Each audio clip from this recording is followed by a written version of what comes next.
Yo minasan, chapter 1141 One Piece telah rilis dengan judul Wanita yang Lebih Tua, di mana Loki akhirnya bebas dengan aura yang sangat mengerikan. Apakah pertarungan di Pulau Elbap telah dimulai minasan? Sebelum saya lanjut, siapa tahu ada yang ingin berdonasi, silakan klik link Saweria yang ada di deskripsi ya. Pada cover chapter 1141 One Piece dengan judul Anak Oni Yamato dan Pengembaraan Kuil Suci Inari bagian ke-27. Dia sedang kesakitan dan air matanya berlinang, di mana Ulti menyaksikan anak buah Wushu memukuli Pechuan sementara dia menangis penuh amarah. Tertulis pada panel awal, akhir penjelajahan Kastil Aurus. Chapter pun dimulai di mana Nami dan Rodo telah meninggalkan kastil. Nami berteriak kesal karena tidak mendapat berlian, emas, atau mutiara. Padahal dia telah menelusuri seluruh kastil. Nami menyebut jika tujuannya hanya mencari harta karun dan tidak tertarik dengan monster yang bernama Loki. Rodo pun menegur Nami untuk tidak keras menyebut nama Loki. Kedua raksasa yang dikalahkan oleh Gunko samar-samar mendengar kata berlian dan Loki, sehingga Rodo pun menyuruh mereka untuk tetap tidur dengan tenang. Bahkan, Rodo mengingatkan Nami yang terlalu banyak menyebut kata terlarang di Pulau Elbap. Panel lalu berpindah ke Ripley dan Franky, di mana Franky tidak menyangka jika ada tempat yang hebat di Pulau Elbap. Ripley pun menjelaskan bahwa mereka semua tinggal di cabang pohon Adam, sehingga tiap cabang menceritakan cerita yang kuno. Tiba-tiba, Franky terkejut melihat ada cabang yang telah terpotong. Ripley kembali menjelaskan bahwa dulu ada desa yang bernama Haugen di cabang tersebut, namun suatu hari desa tersebut tersambar petir lalu terbakar. Sayangnya, mustahil untuk memadamkan apinya karena cabang tersebut sudah sangat tua, sehingga mereka memotong cabang tersebut untuk mencegah penyebaran api ke cabang yang lainnya. Pertanyaannya, apakah para raksasa menggunakan pedang ini untuk memotong cabang besar tersebut, minasan? Franky pun terkejut karena itu pasti adalah keputusan yang sangat berat. Ripley menjelaskan, karena kebakaran tersebut, para raksasa akhirnya paham bahwa kelemahan pohon Adam adalah petir dan api.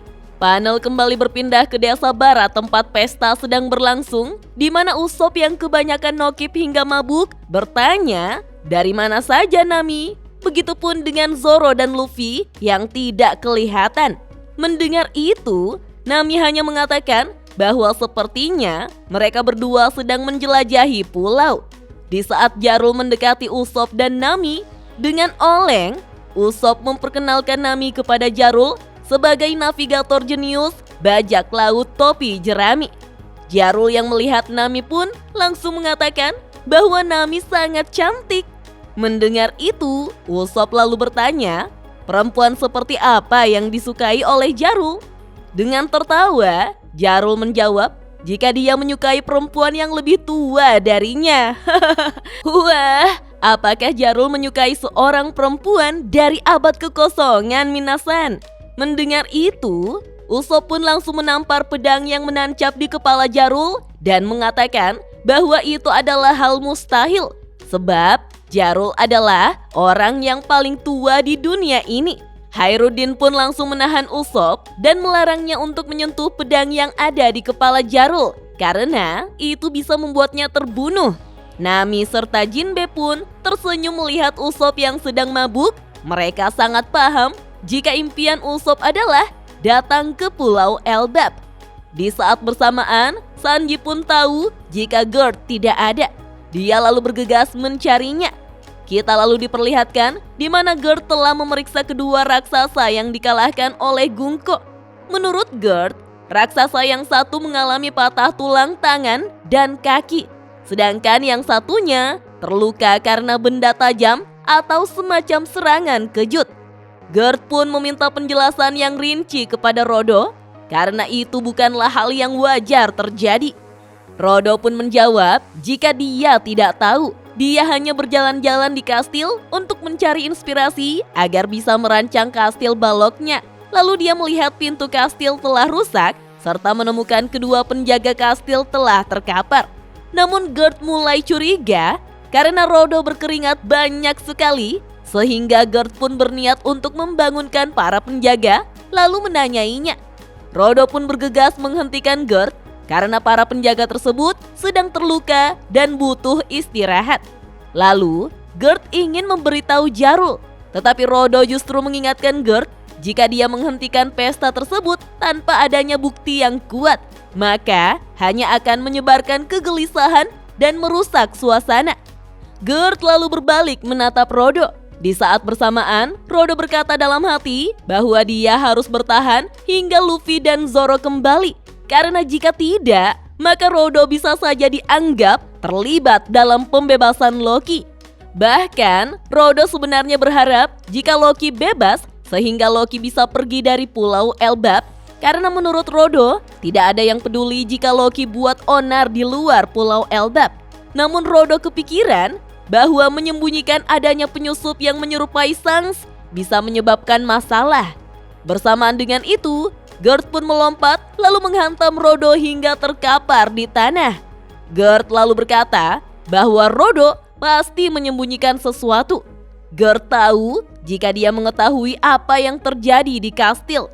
Panel lalu berpindah ke dunia bawah di mana Zoro protes kepada Luffy karena situasi yang diceritakan Luffy berbeda dengan yang Zoro lihat. Namun Luffy pun heran karena para binatang pun tampak terluka. Luffy yang telah memegang kunci rantai lalu bertanya kepada Loki apa yang telah terjadi, siapa yang telah melukainya. Zoro pun terkejut melihat Loki yang begitu besar. Tiba-tiba Loki menghembuskan nafas yang artinya dia masih hidup. Dengan segera Luffy lalu menghampiri borgol Loki untuk melepaskan rantainya. Namun Zoro mengingatkan Luffy bahwa mereka belum memutuskan untuk membebaskan Loki. Bahkan Zoro mengatakan jika yang dilakukan Luffy telah melanggar persetujuan mereka. Tetapi Luffy justru mengatakan bahwa Loki tidak bisa berbuat apa-apa dengan luka di sekujur tubuhnya. Tiba-tiba Luffy menjadi lemah karena borgol Loki yang ternyata terbuat dari kairoseki. Dan kita pun melihat Luffy dan Zoro yang bersih tegang minasan, di mana Luffy ngotot untuk membantu Loki yang sedang sekarat. Namun dengan tegas Zoro berkata bahwa dia tidak berkewajiban menolong Loki. Apalagi Zoro belum pernah berbicara dengan Loki, hanya rumor yang dia dapatkan. Kemudian Zoro mendekati Loki lalu menendang lukanya dengan sangat keras, membuat Loki berteriak dengan keras dan sangat kesakitan. Melihat itu, Zoro pun akhirnya percaya jika Loki tidak berpura-pura. Dengan sedikit kesadaran, Loki pun bertanya kepada Zoro, "Siapa kau bajingan?" Kemudian dia langsung tertunduk, membuat Luffy mengira Loki telah mati. Dengan sangat dingin, Zoro justru mengatakan bahwa jika Loki mati, berarti itu sudah menjadi takdirnya. Akhirnya, Zoro setuju untuk melepaskan Loki. Namun dengan satu syarat, Zoro tidak membuka satu borgol kairoseki yang ada di kakinya dan bertanya pada saat Loki telah sadar. Mendengar itu, Luffy pun sangat senang. Dia langsung ingin memanggil Chopper dan mengobati Loki. Zoro pun mengingatkan jika perpustakaan burung hantu itu sangat jauh. Seharusnya ada dokter di sekitar desa barat tempat pesta sedang berlangsung. Sembari membuka borgol Loki, Zoro kembali mengingatkan Luffy jika para raksasa mengetahui mereka ingin melepaskan Loki, maka sudah pasti para bajak laut topi jerami akan diusir dari Pulau Elbap. Namun Luffy tetap ngotot. Dia tidak peduli dan tetap akan pergi mencari dokter serta daging agar Loki bisa makan. Zoro lalu melirik para binatang yang terkapar dan mengatakan bahwa di sekitar sini ada banyak daging. Namun Luffy marah karena itu semua adalah temannya. Luffy lebih memilih untuk berburu di hutan. Tetapi Zoro justru berkata bahwa itu sama saja. Sehingga Luffy meneriaki Zoro jika dia tidak makan teman. Zoro pun mengiyakannya dan mengakui jika dia salah. Di saat Luffy akan pergi, tiba-tiba dia melihat sebuah kapal terjatuh dari atas. Dan ternyata itu adalah bajak laut raksasa baru bersama dengan Sanji yang terjatuh karena kapalnya sudah tidak memiliki lintasan awan di dunia bawah. Khairuddin pun meminta maaf karena tidak mempertimbangkannya terlebih dulu. Beruntungnya, Luffy dengan cepat menggunakan fusion untuk menahan kapal tersebut. Sialnya, karena Luffy adalah karet, maka kapal tersebut kembali terpental minasan. Beberapa saat kemudian, mereka pun bertemu Luffy sekalipun terluka. Menurut Khairuddin, lebih baik terluka daripada mati karena jatuh dari ketinggian. Lalu Khairuddin memohon kepada Luffy untuk tidak membebaskan Loki karena menurutnya Loki adalah penjahat keji, licik, berhati dingin, dan tidak ada harapan. Bahkan, Khairuddin dengan tegas mengatakan bahwa dia telah mengenal Loki sejak masih kecil. Omongan manisnya hanyalah tipuan. Dia adalah monster yang dengan mudah membunuh orang yang pernah menjadi temannya. Loki adalah musuh dunia. Zoro lalu mengatakan bahwa itu semua sudah terlambat. Bersamaan dengan itu, rantai Loki pun tertarik.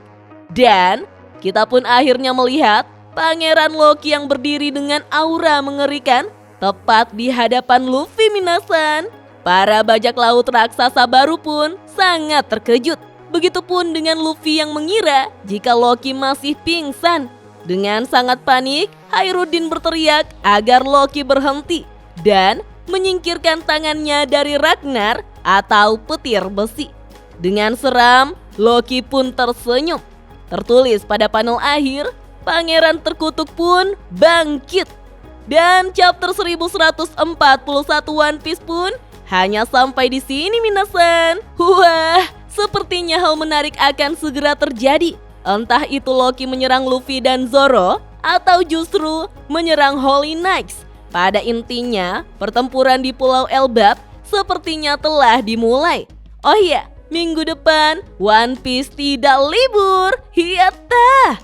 Oke deh minasan, kita lanjut ngobrol yuk di kolom komentar. Dah.